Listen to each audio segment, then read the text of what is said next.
Hey everybody, this is Steve here, and we're going to show you some guitar tricks.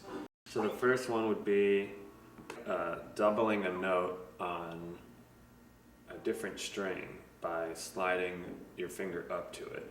So say if you have a D right here on the B string, and there's a D right here on the G string, getting your fingers familiar with both of these so that you can slide up. It's kind of like reminds me of like a Johnny Guitar Watson move that you can use in solos. And it also just gets your fingers accustomed to sliding really fast and turning the guitar into more of like a bendy instrument is how I like to think of it, as opposed to just notes like this. So you can just start by putting your first finger on the D on the B string and going from the 5th fret of the G to the 7th fret of the G with your ring finger.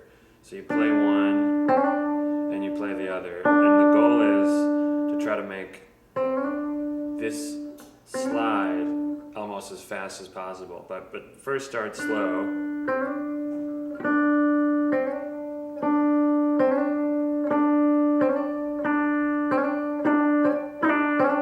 And you can also slide from the 5th fret of the B, which is an E, down to the 3rd fret, which is a D, which will give you something like this.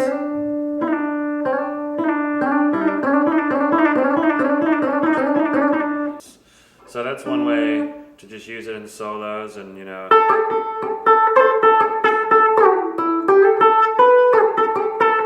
it kind of breaks things up in a way that's not like your typical bluesy rock solo. Here's another one you can try, just picking maybe 3 notes. And for me, I like to do a lot of these slidey things on the B string. So for this, we'll just pick the 12th fret of the B, the 9th fret, and the 7th fret. And just for this particular exercise, if you were to do this, it would sound very notey and chopped up and percussive like most guitar does if you're picking everything. This kind of gets your fingers more fluid and gets you more comfortable sliding between notes without breaking them up. More like a slide without playing the slide. So what you'd want to do is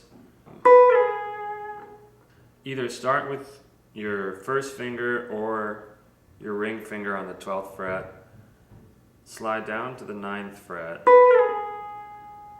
and for this we'll pull off onto the 7th fret of the B. So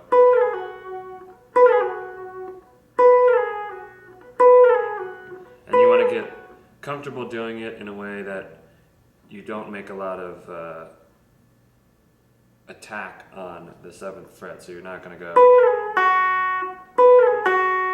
You want to do it very softly, so it almost feels like the note's sliding off.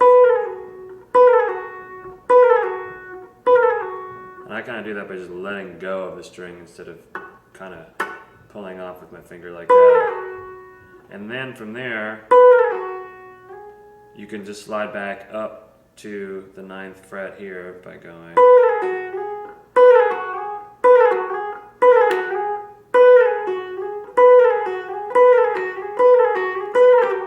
And just stuff like this is helpful to visualize the guitar and conceptualize it in a different way, where everything isn't linked up with your right hand, and you can turn it into more of like a liquidy instrument.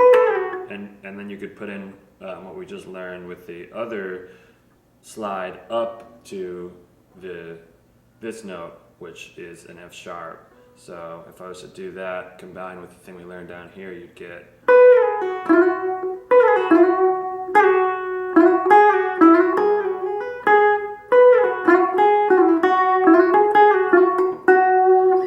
fun way to add that into your solo instead of going.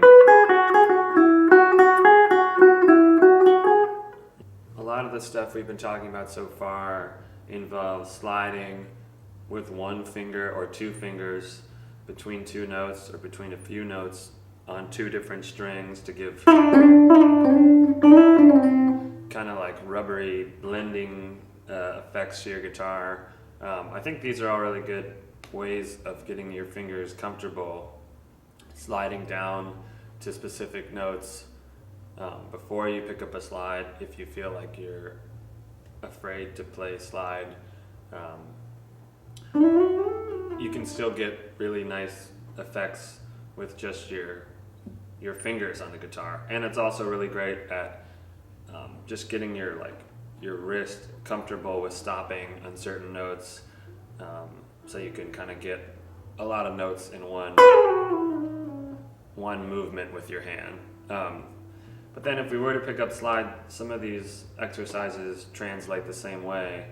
The one we just did where we do the slide up from the D on the B string to the D on the G string.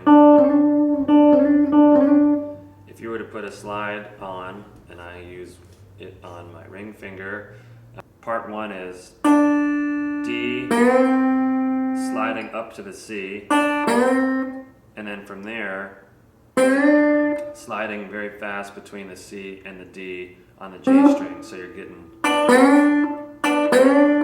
it almost doesn't sound like very articulated, but if you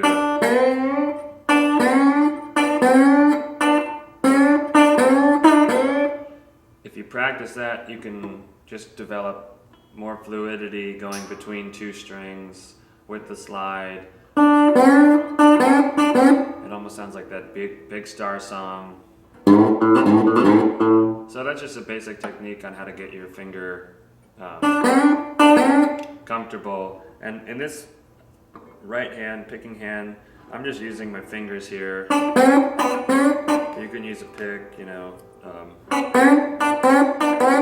I tend not to press down on the string too hard, and I tend not to mute. I never mute the strings with my fingers behind the slide. So just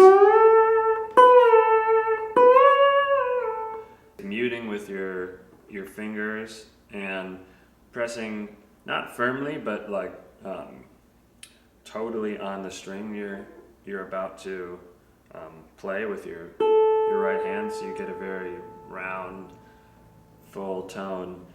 I like to play it with these fingers off, halfway in between having the slide on the fretboard and not, which kind of sounds really buzzy and rattly. So you're almost getting like a bit of whatever open string you're on resonating in there. So this is fully on right here. With the fingers behind it, it sounds like this. With the fingers off, you get a little bit of resonation, I guess you'd call it, and then with the slide slightly off of the guitar, you get kind of this like frail sound, which is in a lot of the songs I play on, like this butterfly. And it kind of sounds like a singer with a raspy voice, which I think is kind of cooler than, which sounds more like a guitar to me. So I guess a lot of my tricks and things I focus on are ways to make the guitar feel less like a normal guitar. And that's just really simple. Just don't press down on the string too hard with the slide and keep your fingers up in the air. And you lose a lot of the sustain and your guitar sounds like it has a sore throat. So I guess all of these exercises I'm showing you how to do are kind of like a microscope into the way you're picking your notes, what's coming before it, what's coming after, not just thinking about what note you're landing on, but how you're getting there and also how you're leaving it and going to the next one. And if you focus on those kind of parts to your compositional process and your playing, it helps you to just put more depth into your notes and what's behind them.